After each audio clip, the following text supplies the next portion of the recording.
Good afternoon. This is Sally Safety Face, live from the Life Guidance Courtyard, where Ronnie resident is attempting a world-famous escape from her secured neighborhood. Ronnie, what can you tell us about this escape that you're attempting? I'm telling you, you're messing it up on me right now. I'm attempting to escape here. What do you mean I'm messing it up? Can you tell us more? Messing it up? I said, they left this wonderful ladder here for me because I can come and go as I please. I'm going to jump over that fence and go down 128, and I might stop at CVS on the way.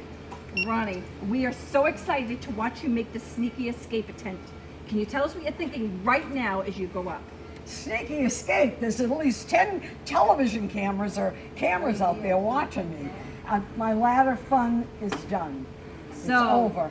You think it's over? You're going to put a stop to it. Why would they ever want to put a stop to such an amazing feat? Well, the interview is over. It's over. Ronnie, get off the ladder. You're not safe. Come back in the neighborhood. This has been Sally Safety Face, live from the courtyard, where Ronnie resident's amazing escape has just been foiled. Let's hope another dangerous item gets left in a dangerous place again soon, for the sake of our ratings. And now, a word from our sponsor.